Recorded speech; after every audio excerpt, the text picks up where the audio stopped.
और ये भी। ब्रो, तुमने कमाल कर दिया। तुम अभी फर्स्ट ईयर में हो, लेकिन तुमने मेरी जितनी 4 साल की पढ़ाई खत्म ही कर दी। वाह। मैं जो भी कॉलेज में अचीव करना चाहता था वो मैं कर चुका हूँ अब। क्या तुम अब और कुछ करना चाहते हो? मैंने डिसाइड नहीं किया। क्यों ना सोचते सोचते गेम खेल ले, क्या कहते हो? चलो चलो चलो चलो चलो, खेलते चलो। मैं नहीं खेल सकता। मारो उसे।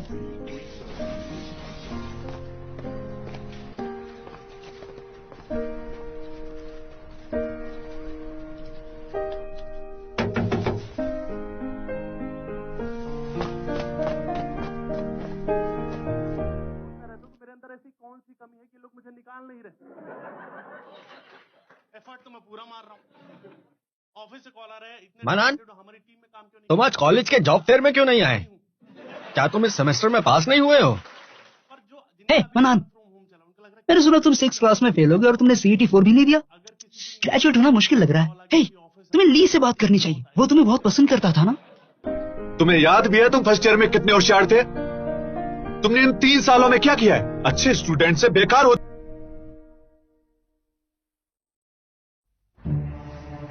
सिर्फ एक मासूम इंसान जो दिल से भी अच्छा हो और उसका मन पत्थर जितना मजबूत हो, जो बर्फ की तरह कभी ना पिघल पाए, वही मानन का अच्छे से सामना कर सकता है। ऐसा इंसान कहाँ मिलेगा? हेलो स्टूडेंट्स, तुम भी दौड़ रहे हो? आहा, जवान होना कितना मजेदार है। हे, शर्माओ मत, हम एक रेस लगाते हैं। मैं आ रहा हूँ।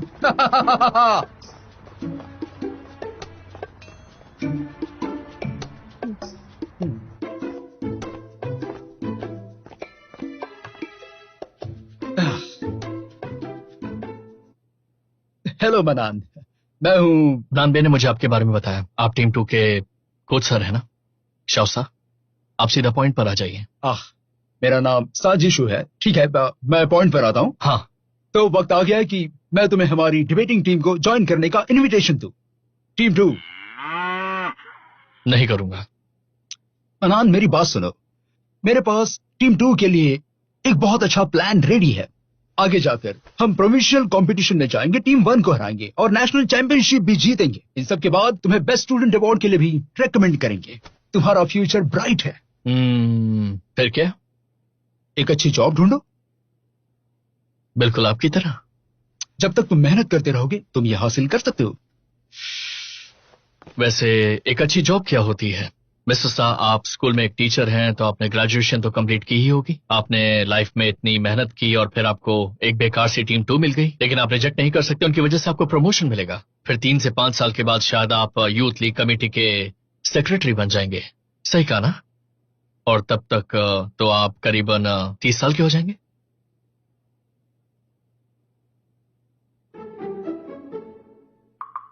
क्या यही है वो ब्राइट फ्यूचर? आप मुझे ऐसे क्यों देख रहे हैं? कहीं मैं आपके साथ कुछ ज्यादा ही रूट तो नहीं हो गया? मैं तुम्हें कहानी सुनाता हूँ। हाँ, सुनाइए। 3 जुलाई को 1518 में कीचुन कंट्री के हुबे प्रोविंस में एक मेडिकल फैमिली में एक छोटे से बच्चे ने जन्म लिया था। उसके माँ बाप ने उसका नाम रखा था ली शेजन।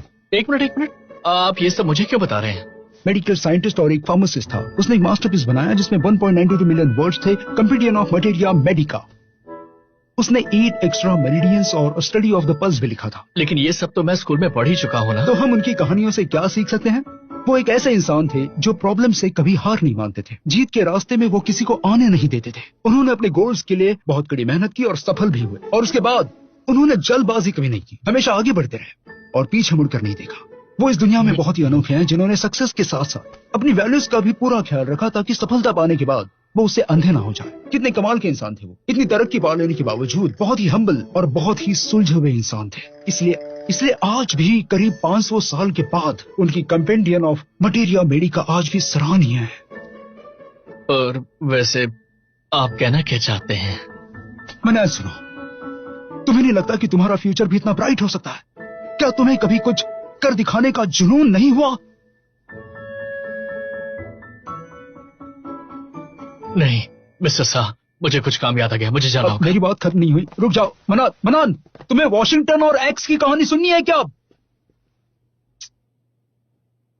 क्या मैं उसे इंस्पायर कर पाया या नहीं? ट्राई करते रहना चाहिए। मनान स्टूडेंट, मैं तुम्हें बचा कर रहूंगा।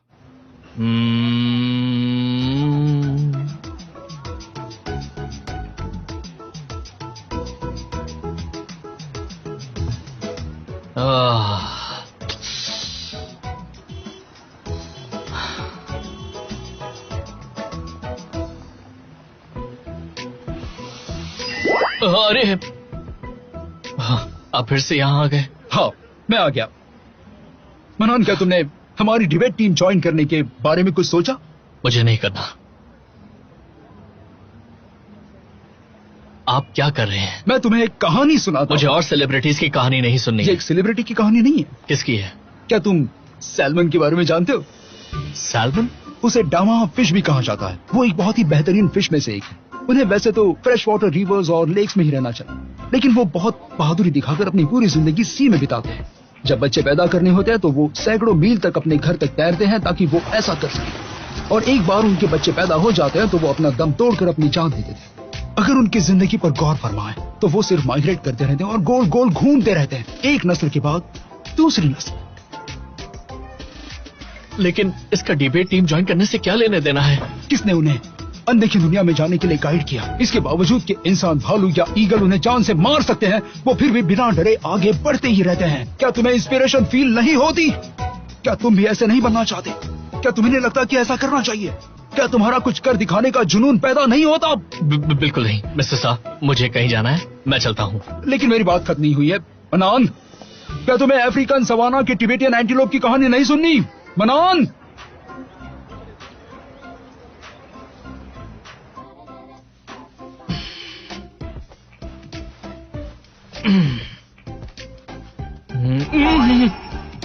आप यहाँ भी आ गए? मनान बेटा, वो मुझे टीम को मैं नहीं करना चाहता, मैं नहीं करना चाहता। तो फिर मैं तुम्हें एक और कहानी सुनाता हूँ। मुझे नहीं सुननी, मुझे और कोई सेलिब्रिटी या जानवर की कहानी नहीं सुननी। लेकिन ये ना ही एक सेलिब्रिटी की कहानी और ना ही एक जानवर की। फिर किसकी है? इस धरती से 2.54 मिलियन लाइट ईयर्स दूर एक तारा। प्लीज चुप हो जाइए। तो दूसरी सुना दूं?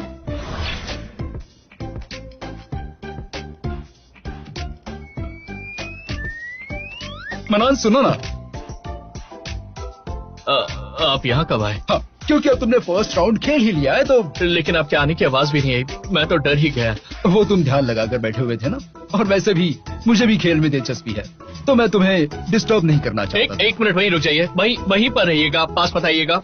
मनान बेटा, क्या तुमने डिबेट टीम ज्वाइन करने के बारे में सोचा है? रुक जाइए, मैं नहीं ज्वाइन करने वाला। ठीक है, तो एक और कहानी सुन। नहीं, मुझे सेलिब्रिटी और जानवर की कहानी नहीं सुननी है, समझे? मेरे पास बहुत सारी नई कहानियां, एक बार सुनो तो। मनान, अपनी जवानी के चिराग को जगाओ, ये मौका फिर नहीं मिलेगा।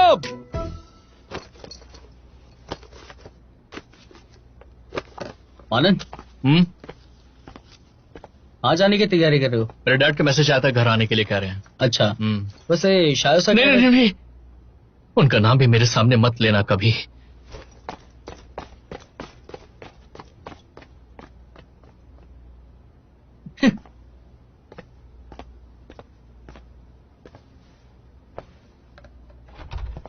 मनान बेटा,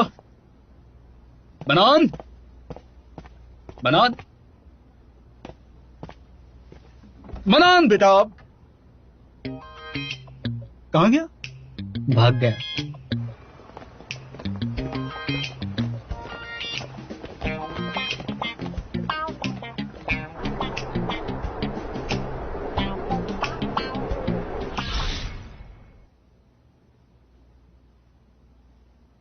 बेटा, तुम अचानक घर क्यों आए हो? सब ठीक है ना? कोई बात नहीं, मैं तो बस मिलने आया था।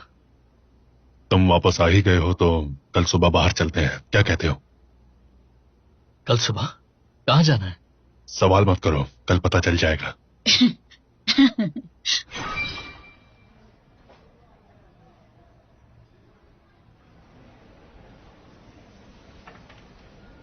हम यहाँ क्या कर रहे हैं? घर खरीद रहे हैं। घर खरीद रहे हैं? हाँ। लेकिन घर खरीदने की क्या जरूरत है? घर नहीं होगा तो तुमसे शादी कौन करेगा? नहीं, तुम्हारे डैड का वो मतलब नहीं था। उनका मतलब था अगर तुम और तुम्हारी गर्लफ्रेंड को शादी करनी होगी और तब घर के दाम इतने कम नहीं हुए तो हम क्या करेंगे? हाँ, तुम जैसे ही कॉलेज गए तो हम दोनों ने घर के लिए पैसे जोड़ने शुरू कर दिए, और अब तुम ग्रेजुएट होने वाले हो तो हमारे पास पैसे भरपूर हैं। कितनी अच्छी बात है ना? अरे बेटा, तुम्हारे डैड का ये मतलब नहीं था। हम तुम्हें ग्रेजुएट होने के लिए फोर्स नहीं कर रहे। अब तो तुम बड़े हो गए हो और तुम्हें अपनी आजादी चाहिए। तुम आजाद होकर अपने तरीके से जी सकते हो। तुमने अपना भविष्य खुद चुना है। तुम्हारी लाइफ में इंटरफेरेंस हम नहीं ये सच बात करेंगे, है। लेकिन हमें भी आजादी होनी चाहिए तुम्हारा ख्याल रखने की। इसलिए तुम्हें भी इंटरफेयर नहीं करना चाहिए, है ना? हाँ। जरा ये वाला देखो, कितना सुंदर घर है। 2 रूम्स हैं और 2 हॉल्स भी हैं। कितना बड़ा हॉल है। और ये बालकनी तो देखो, इसे स्टडी रूम बना सकते हैं। आपका नाम मानान है ना? अपना आईडी दिखाइए प्लीज। मेरा आईडी क्यों चाहिए? 1 मिनट। सब ठीक है, ये लीजिए, यहाँ साइन कर दीजिए। साइन करो।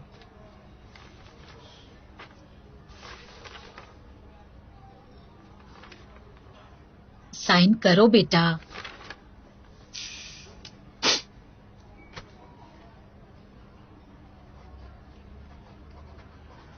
ये लो बेटा, और लो। स्कूल का खाना खा खा के हाँ थक गए बेटा, होगे। मैंने तुम्हारे जेब खर्च के लिए पैसे भी ट्रांसफर कर दिए। Thank you dad. कोई बात नहीं बेटा। अरे रुको, खाना बंद करो। हमें पहले सेलिब्रेट करना चाहिए। हमारे बेटे नैन का खुद का घर है। ये तो सेलिब्रेट हाँ। करना चाहिए। Come on, Cheers. चीयर्स। ज्यादा मत पीना। पूरा खत्म मत कीजिए, सेहत के लिए अच्छा नहीं है। अरे सुनिए ना, क्या हमें फिश टैंक का पानी बदलवाना चाहिए? देखिए ना, फिश खुश नहीं है। हाँ। पानी जरूर बदल देना। मैं कल कर दूंगा।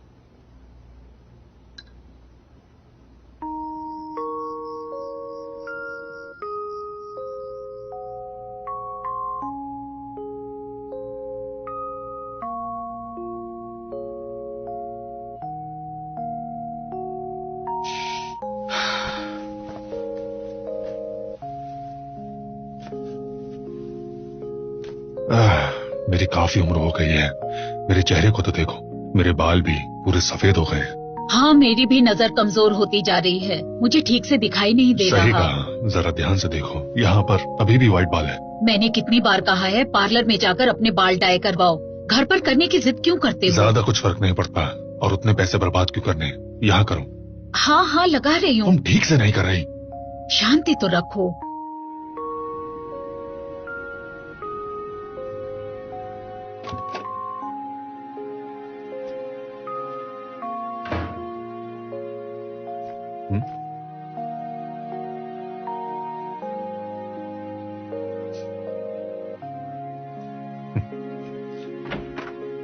नान बेटा, फिश टैंक का पानी तो ये चला गया।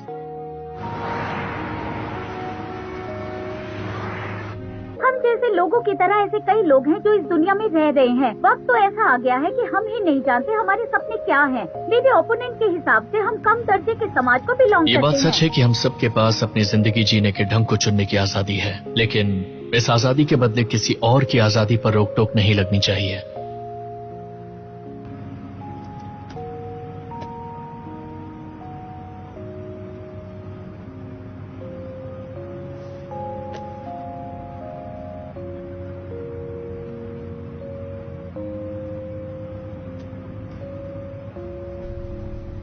हेलो नानबे। रात को तुम कहा थे, फोन किया उठाया नहीं तुमने। मैं अपने घर गया था। मेरा एक काम कर दोगे प्लीज? हाँ बोलो। घर जाकर मेरी ड्रॉवर खोलना, तीसरी ड्रॉवर, उसमें मेरा आईडी कार्ड होगा। मेरा आईडी नंबर चेक करना। CT4 के लिए साइन अप करना है। No problem. और हाँ, हराना है टीम।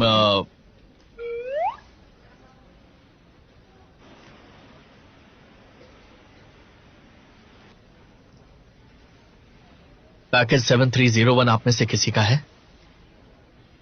नहीं है? माफ कीजिएगा।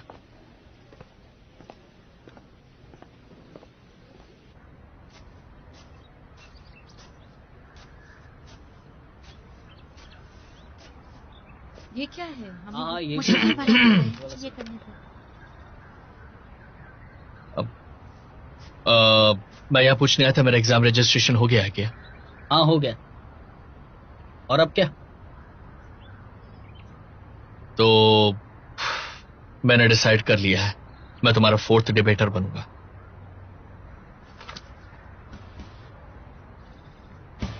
अब बारी है जिसका सबको बेसब्री से। मेरे फेलो डिबेटर्स, पॉइंट पर आते हैं। क्या सफर करना ठीक है? क्या डिस्कम्फर्टेबल सफरिंग जैसा है? क्या आपको नहीं लगता? वैसे देखने जाए तो जिम में जाना बहुत ही अनकंफर्टेबल है, लेकिन मुझे पसीना अच्छा लगता है इसलिए मैं जिम में जाता हूँ। मुझे एक्सरसाइज कंफर्टेबल लगती है। तुम्हारे लिए सब कुछ कंफर्टेबल है। जो भी चीज तुम्हें बेहतर बनाती है तुम उसे कंफर्टेबल मानते हो, और तुम्हारी इस बात से हम अनकंफर्टेबल हैं। मजे लेने में मजा आ रहा है। हमने पहले ऐसा नहीं किया। अपोजिंग साइड की गलती है इसमें। इस तू में की जगह कुछ प्रैक्टिकल बात करते हैं। जापान में काफी सारे पुराने स्टोर्स हैं जिनका डिजाइन लोगों का कंफर्ट जोन बढ़ाने के लिए बना हुआ है। उन्हें कंफर्ट जोन से निकालने की कोशिश ही नहीं करनी पड़ी। सही कहा ना मैंने? ऐसे कितने स्टोर्स हैं? सिर्फ 100 हैं या फिर इनकी गिनती हजारों में है? इनका परसेंटेज क्या बाकी स्टोर्स के मुताबिक ज्यादा है? और अगर ये बात सच है तो तुमने बाकी स्टोर्स के बारे में बताया क्यों नहीं? डेटा से फर्क नहीं पड़ता। इसका मतलब है कि मैं अपने कंफर्ट जोन से बाहर निकले बिना एक बिजनेस बढ़ा सकता हूँ और मुझे पीछे नहीं रहना पड़ेगा। नोकिया पुराने जमाने की सबसे बड़ी फोन कंपनी, लेकिन कंफर्ट जोन में अटकी पड़ी। कोई बता सकता है अभी उसका शेयर प्राइस क्या है? चलिए फिर टाइम में और पीछे जाते हैं। गिंजा सुशी को टोक्यो में पिछले 120 सालों से सुशी बना रहे हैं। वो अपने कंफर्ट जोन में काफी अच्छा कर रहे हैं ना। यामाहा ने अपने मन की निंटेंडो ने अपना बिजनेस बदल दिया और मिशेलिन ने अपने काम से अलग कुछ करने के लिए बीड़ा उठाया था। क्या ये सारी वर्ल्ड क्लास कंपनीज अपने कंफर्ट जोन से बाहर निकलने के लिए फेमस हुई थी क्या? वैसे भी तुम्हारी कंपनी को कोई नहीं जानता। यामाहा ने इंस्ट्रूमेंट्स रिपेयर करना नहीं छोड़ा जब उन्होंने शिप्स बनानी शुरू की। मिशेलिन ने टायर्स बनाना नहीं छोड़ा जब उन्होंने फूड गाइड्स लिखना शुरू किया। उन्होंने अपना कंफर्ट जोन नहीं छोड़ा बल्कि उसकी बाउंड्री को और बढ़ा दिया। फिर भी वो अनकंफर्टेबल नहीं हुए। क्या ये बेहतर नहीं है? यामाहा और मिशेलिन का एक्सपेंशन उनकी 100 साल पुरानी नींव पर मुमकिन हुआ। लेकिन हम तो आजकल के यंगस्टर्स के बारे में बात कर रहे हैं जिन्होंने कुछ साल पहले ही पढ़ाई करना शुरू किया है। हमारा कंफर्ट जोन अभी भी हमारे पैरों के नीचे की जमीन ही है। मेरे फेलो डिबेटर्स, क्या मेरा ये हक नहीं है कि मैं अपने कंफर्ट जोन में रहूं? क्या सारे यंग बच्चों को नेवर गिव अप के स्लोगन को मानना ही होगा? क्या मैं अपने कंफर्ट जोन में शांति की जिंदगी नहीं जी सकता? हाँ तुम रह सकते हो, लेकिन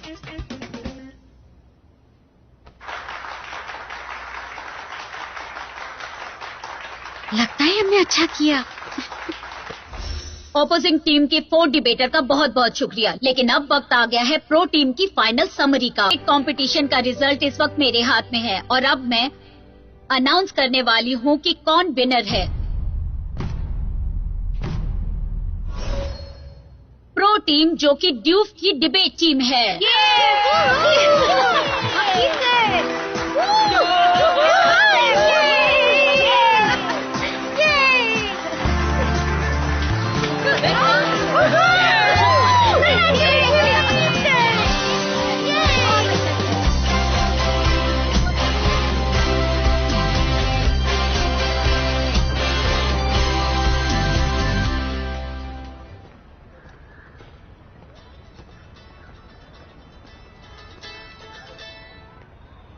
हाँ डैड। नान, तुम्हारे बैंक अकाउंट का नंबर क्या है बेटा? कोई बात नहीं, मैं घर आकर वीकेंड पर आप दोनों के साथ डिनर पर चलूंगा। काफी टाइम हो गया आपसे मिले। ठीक है। आपको अब पैसे भेजने की जरूरत नहीं है, मैंने पार्ट टाइम जॉब शुरू कर दिया है।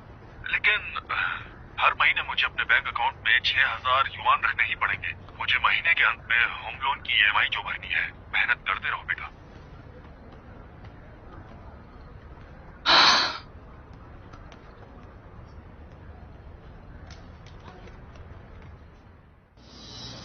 हमारा आज का एजेंडा है कि हम अपनी पुरानी परफॉर्मेंस को रिव्यू करें। माना कि हम वो कंपटीशन जीत गए थे, लेकिन अभी भी काफी प्रॉब्लम्स हैं और आज हम उन सारी प्रॉब्लम्स को ढूंढेंगे। पहले कौन जाएगा? जल्दी बताओ। एक्चुअली इस बार सबने अच्छा परफॉर्म किया। च्वांजी, थैंक यू ताओहाओ। क्या कोई परफॉर्मेंस को समराइज करना चाहेगा? नान बेई, क्या कर रहे हो? जो आंसर बताएगा मैं उसे खाना खिलाऊंगा। रुको। मुझे लगता है कि सबसे अच्छा परफॉर्म शाव्यू ने किया है, इसलिए वो सबसे बेस्ट है। ओह, तुमने भी बहुत अच्छा परफॉर्म किया, लेकिन मेरे हिसाब से सबसे अच्छा प्रदर्शन किया है ताओहाओ ने। तुम्हारी स्पीच की वजह से हम सीधा जीत की ओर बढ़ गए। नहीं, आज के हमारे छुपे रुस्तम थे हमारे 4 डिबेटर माना। मेरे बारे में कोई नहीं कहेगा? और मेरा क्या? च्वांजी, हमारी लॉजिस्टिक टीम और चीयरिंग टीम की लीडर होने के नाते तुम्हारा प्रदर्शन भी काफी उम्दा था। डोंट वरी, तुम सबसे बेस्ट थी। ऑपोजिंग टीम की चीयरिंग टीम की तो बोलती बंद हो गई थी। बस हुआ, बंद करो। एक दूसरे को सपोर्ट करना। ये देखो, ठंडी हवा खाने का मजा ही कुछ और है। क्लासरूम में घुमस होती है, हम ठीक से सोच नहीं पाते। कोई बात नहीं, भगवान हमारा ही साथ है। Think positively. चलो मैं समझ देता हूं। कंपटीशन के दौरान तुम सब में कुछ कुछ कमियां थी, इसमें कोई दो राय नहीं है। कुल मिलाकर 4 प्रॉब्लम्स थी: अकड़, जिद, दिखावट, कोमलता। टाओहाओ तुम में अकड़ है। हाँ? टाओहाओ तुम्हारी आर्गुमेंट तो बहुत अच्छी थी, तुमने उसे समझाने का बहुत अच्छा काम किया। उससे रिलेटेड प्रॉब्लम जब आई तब तुमने उनका अच्छे से जवाब भी दिया, लेकिन उनसे अनरिलेटेड प्रॉब्लम्स पर तुम जवाब नहीं देती हो। तुम्हारी फर्स्ट डिबेटर की पहचान सबको पता चल जाती है, इतनी आसानी से कि अपोजिंग टीम ये पता लगा सकती है कि कब तुम बोलोगे और कब नहीं, और अंत में तुम्हारे पास मौका ही नहीं होगा कुछ भी कहने का। इसलिए तुम बहुत अकड़ू दिखाई देती हो। समझ गई? नानबे जिद्दी है। नानबे, तुम्हारा दूसरी आर्गुमेंट का डिफेंस काफी अच्छा था, लेकिन मैंने तुम्हें कभी भी बिल में रहकर उन पर अटैक करना तो नहीं सिखाया ना। जब एक अटैक की जरूरत हो तो अटैक करो, ठीक है? मैं तो नहीं रहता। सच कहूं तो बिल्ले और सांप रहते हैं वहां पे।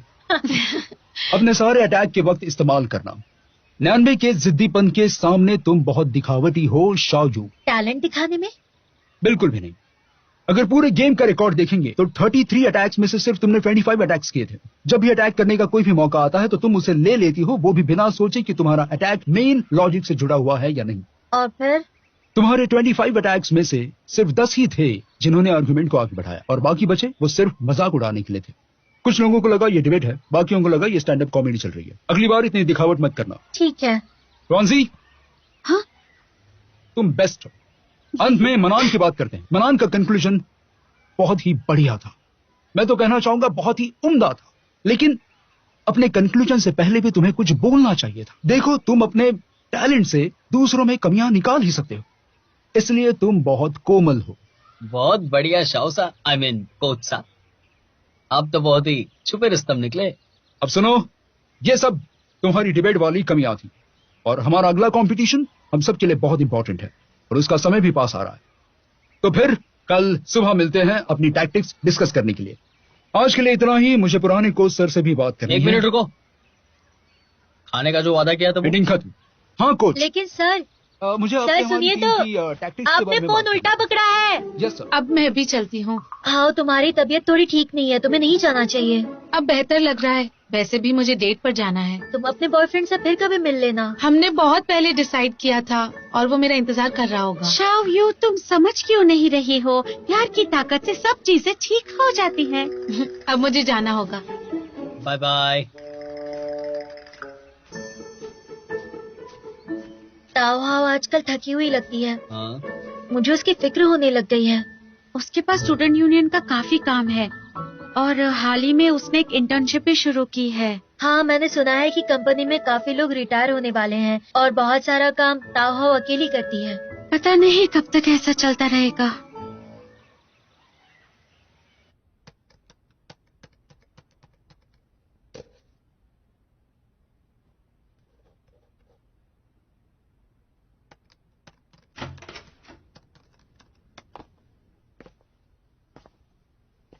तुम यहाँ क्या कर रही हो? मैं तो बस यहाँ से गुजर रही थी। अब तुम क्लासरूम यूज कर चुके हो तो मैं अंदर आ सकती हूँ ना?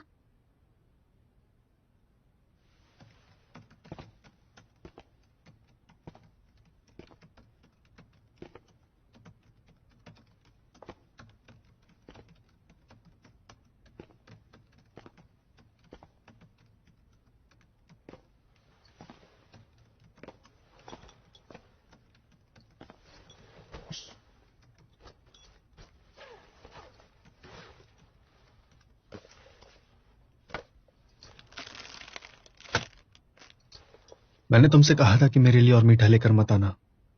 दरअसल ये कुकीज मैंने अपने लिए बनाई थी। ओह, ठीक है फिर।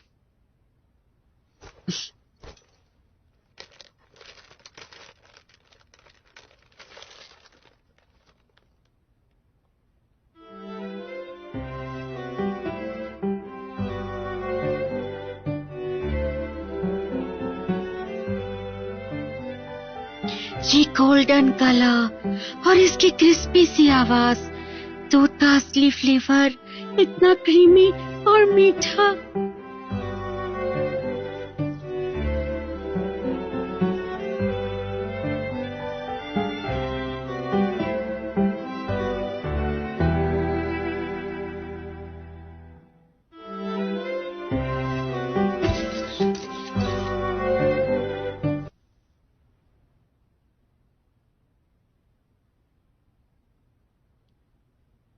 यांसी, हाँ? ठीक तो हो ना तुम? मैंने देखा तुम अपने ख्यालों में खो गए थे। ओह, मैं ठीक हूँ। क्या तुम इस कुकी को देख रहे थे?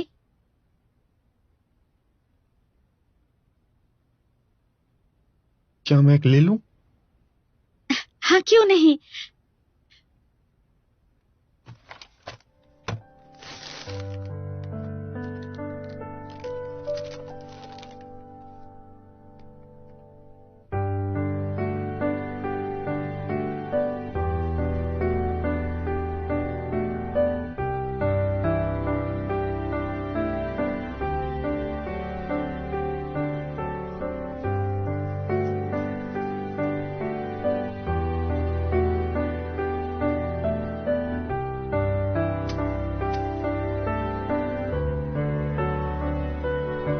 मैं चलता हूँ।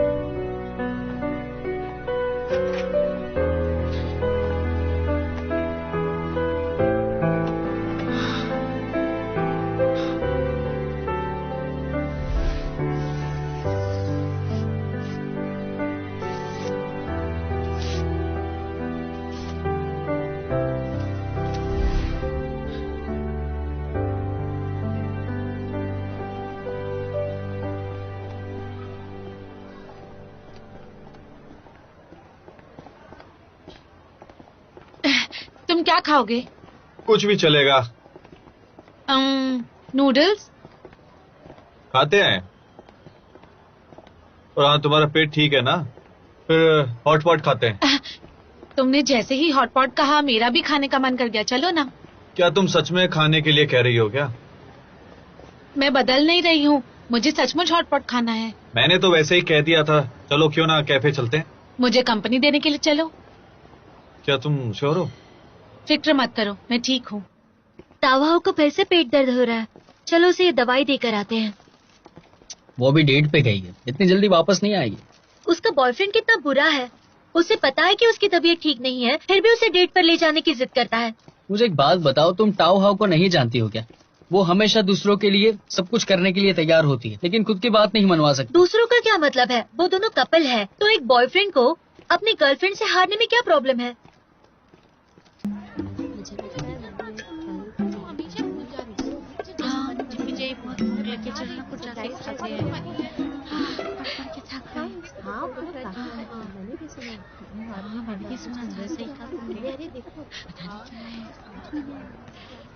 डिबेट की वजह से मैं सब में फेमस हो गई हूँ। क्या बात है।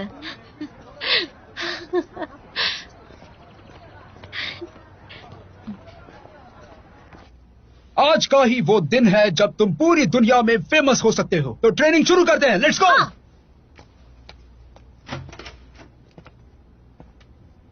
हमारी टीम को प्रैक्टिस करनी है, तो प्लीज। तुम इतना काम भी ठीक से नहीं कर सकते हो क्या? टाइम देख रहे हो क्या? हमारा कल एक इम्पोर्टेंट कंपटीशन है, तो हमें क्लासरूम चाहिए, तो आप जा सकते हैं। तुमने ही कहा था ना कि ये रूम 8 बजे तक हमारा है। टीम 1 इमरजेंसी में रूम ले सकता है। शांत हो जाओ, मैं हैंडल करता हूं।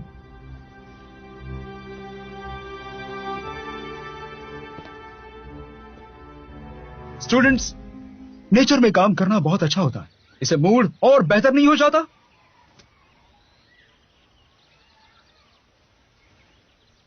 स्टूडेंट्स, हम यहाँ बाहर बैठे। सही कहा, ऐसा नहीं कि हम उन्हें हरा नहीं सकते, लेकिन शायद पुराने कोच हमारी ज्यादा मदद करते। सही कहा, अब थोड़ी देर तक भी खड़े नहीं रह पाए। लियू यांसी के आने तक तो रुक जाते। गाइस सुनो ना, इतना ज्यादा परेशान होने की जरूरत नहीं है। हम सब एक ही स्कूल की टीम है, ऐसे बात करने से टीम स्पिरिट खराब हो जाएगी। देखा, टाओ हाउ मेरी बात को समझती है। हमें ऐसी सिचुएशंस को अपने ऊपर हावी नहीं होने देना चाहिए, समझे? हमारा मकसद होना चाहिए अगली कंपटीशन को जीतने का। जैसे ही हम ये कंपटीशन जीत जाएंगे तो हम कुछ कहने के लायक हो जाएंगे। हमारे अगले कंपटीशन के लिए हम लेजेंडरी फुलिन कॉलेज के साथ compete करने जा रहे हैं, जो हमेशा ही शांत रहते हैं। ये टीम अलग है, कुछ भी कर सकती है। जैसे कि उन्होंने इतनी छोटी सी कंपटीशन में भाग लिया जिसमें अच्छी टीम्स कभी नहीं लेती, जो किसी ने एक्सपेक्ट नहीं किया था। मुझे लगता है उन्होंने गलती से कॉन्टेस्ट के लिए रजिस्टर किया होगा। लगा लो बैट। हाँ लगा लो, 1.51। चलो अब देखते हैं कि इस टीम के मेंबर्स कैसे हैं। ये है वॉन्ग वेंजिंग फर्स्ट डिबेटर। इसे हिस्ट्री बुक भी बुलाते हैं। इसका लॉजिक क्लियर होता है और ये हिस्टोरिकल एविडेंस देने में माहिर है। उसे कविताओं से लेकर सारे मुहावरे आते हैं। इसकी हॉबी लकड़ी जलाकर आग लगाना है और इसने बेस्ट एनवायरमेंटल प्रोटेक्शन अवार्ड भी जीता है। वाह, काफी यूनिक है। सेकंड डिबेटर जाओ शेंगोन। ये बहुत ही तेजी से आर्गुमेंट्स बनाता है और उतनी ही तेजी से अटैक भी करता है, जिससे इसके अपोनेंट्स अपना डिफेंस नहीं कर पाते हैं। जीलिन थर्ड डिबेटर। प्रिंस चार्मिंग और स्मार्ट, जो लोगों की आर्गुमेंट्स में कमियां निकालने में माहिर है और फिर डिफेंस के साथ अटैक करता है। कहते हैं इसके पूर्वज सोक्रेटिस थे। अच्छा तो दिखता है, लेकिन अभी भी पीछे मैं है। बॉयकॉट करता हूँ। मैंने कह दिया ना, मैं बॉयकॉट करता हूँ। Gong Hawking fourth debater. इसके पास भर भर के नॉलेज है। इसकी आर्गुमेंट्स में बहुत इमोशन होता है। ऑडियंस इससे रिलेट कर पाती है। भावनाओं का इस्तेमाल करने में ये माहिर है। जरा सुनते हैं। जैसे मेरे फेलो डिबेटर ने कहा, जब रिजल्ट पाने के लिए आप कुछ भी करने के लिए तैयार हैं तो आप इंसान देखो देखो, ये कितना तेज बोल रही है। शायद हमारी तो बोलने की बारी ही ना है। क्या हम जिंदगी इसलिए ये बहुत जरूरी है कि तुम अपनी बात करने की स्पीड को बढ़ाओ। ये हमारा अगला गोल भी है, बात करने की स्पीड। बात करने के ढंग को प्रैक्टिस करना आउट ऑफ फैशन हो चुका है। हमें कॉन्टेस्ट पे ध्यान देना चाहिए ना। ये तो सोचने का बस एक तरीका है। एक्चुअली मुझे लगता है ये लॉजिकल है। डिबेट का मतलब सिर्फ अपनी नॉलेज और लॉजिक को दिखाना नहीं होना चाहिए। अगर आपकी बात करने का ढंग बिल्कुल एक टॉप एंकर जैसा है तो क्या ऑडियंस को सुनने में ज्यादा मजा नहीं आएगा? बोलो। बिल्कुल सही कहा। ये एक बहुत छोटी सी ट्रेनिंग है। इसके बाद जब तुम बोलोगे, हंसोगे, गाओगे, रोओगे या रैप करोगे, तब तुम प्रैक्टिस भी कर सकते हो। एक ड्रामा स्कूल के बहुत बड़े प्रोफेसर ने ये कहा था कि हर लाइन को प्रैक्टिस करना जरूरी है, इसलिए उसे अपनी जिंदगी का हिस्सा बना लो। ठीक है, चलो यही रुक जाते हैं। चलो बच्चों, तो प्रैक्टिस शुरू करते हैं।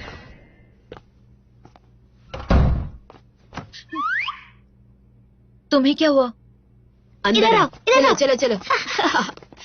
क्या हुआ? बैठो।